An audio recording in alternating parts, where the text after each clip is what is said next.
Hey everyone, and welcome back to The Explainer. Today we are unpacking an absolutely massive shift in how the entire world does business.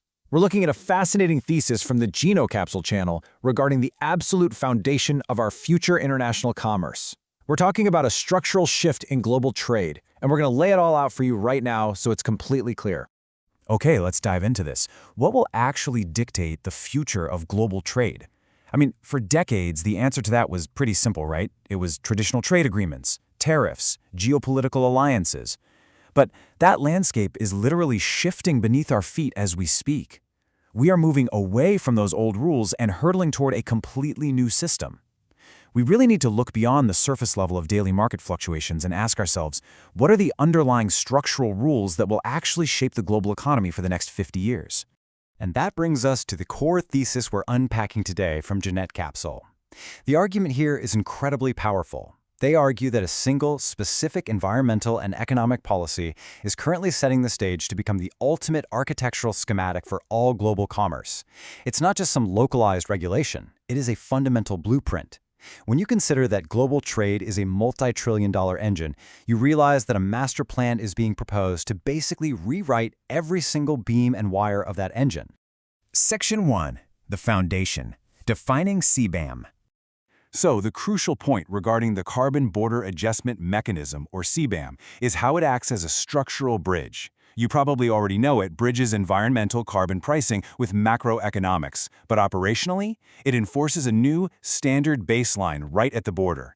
Put simply, if one region prices carbon heavily and another doesn't, products from the cheaper, higher-emission region have an unfair market advantage. CBAM is the framework designed to equalize that disparity by applying a price to imported goods based directly on their carbon footprint. Now, it is very easy to look at a term like Carbon Border Adjustment Mechanism and think of it as just dry, bureaucratic jargon. But this isn't just paperwork. It's the foundational building block for future trade. Whether you're moving a massive shipment of cars or just a single container of steel, if you want to sell in a CBAM-enforced market, your entire manufacturing math has to play by this new blueprint. It fundamentally changes the calculation for literally every exporter on Earth. Section 2. The Framework. Setting the New Standard. Now, what's really interesting about this is how radically the focus is shifting. Historically, old trade standards were incredibly straightforward. Tariffs were based on the product category itself, like taxing a ton of steel. But under this new CBAM blueprint, the focus shifts entirely from the product to the carbon accountability of its manufacturing process. The question is no longer simply, what are you selling, but how exactly did you make it, and what was the environmental cost of that production? Let's walk through how this unfolds organically in the real world. First, a major economic bloc like the European Union writes the policy into law. Immediately, global importers of heavy materials, things like cement and fertilizers, realize their margins are suddenly a risk from these border adjustments. This forces them to adapt their supply chains and, clean up their act. And because these massive global networks are adjusting to meet this strict new requirement, that standard effectively becomes the new global baseline for everybody. Breaking this down a bit further, you can see how this framework ripples across the entire global economy. It actively forces industry adaptation worldwide. If a steel manufacturer in Asia wants to sell Europe, they absolutely have to adapt. It doesn't just passively collect a tax, it sets an undeniable precedent. It's like a beautifully complex chain reaction, where a single border policy completely rewrites the operational manuals for factories thousands of miles away. I want to pause here for a second and emphasize a really vital point for our explainer today. Regardless of how anyone feels about this politically, whether it's celebrated as a massive environmental victory or criticized as strict economic protectionism, the mechanics of this blueprint are entirely neutral and unyielding. It operates strictly on market access and financial leverage. The politics surrounding it might be incredibly noisy, but the framework itself simply forces a mathematical worldwide economic adaptation. You want access to the market? You meet the standard. Period. Section 3. The Finished Build. Shaping Future Global Trade. Let's move to and see how this builds into the future landscape of commerce. The thesis from GeneCapsule projects that CBAM is definitely not a one-off. Once the incredibly tedious software for tracking embedded emissions is actually built, and all that complex customs infrastructure is established, other major economies will almost certainly copy it.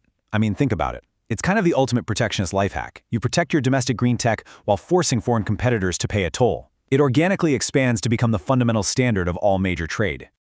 Ultimately, we are looking at an evolution from a single, targeted mechanism into what is basically a universal global trade law. It morphs from a localized experiment into the defining rulebook for the whole shebang of international business. In the future, carbon accounting isn't going to be some optional sustainability report. It's going to be as routine and mandatory as declaring the monetary value of a shipment on a customs form. But hey, let's bring this down from the macroeconomic clouds for a minute and connect it directly to you. What does a global trade blueprint actually mean for the products you buy every day? Well, if the cost of importing materials changes based on carbon output, that ripples down to everything. The cost of the car you drive, the price of the structural steel in your apartment building, even the smartphone sitting in your pocket right now. This blueprint dictates supply chain origins, which inevitably dictates consumer costs. You and I are literally living inside the building that this blueprint is constructing. And this brilliantly illustrates our final, most critical question. Will the CBAM blueprint ultimately hold the weight of the global economy? As this standard expands and forces traditional high-emission economies to either adapt or pay the price, will the framework hold strong, or will it cause international trade relations to totally fracture? It is a massive structural stress test for the future of global business. Thank you so much for joining me to break this all down today on The Explainer, and keep asking those big questions.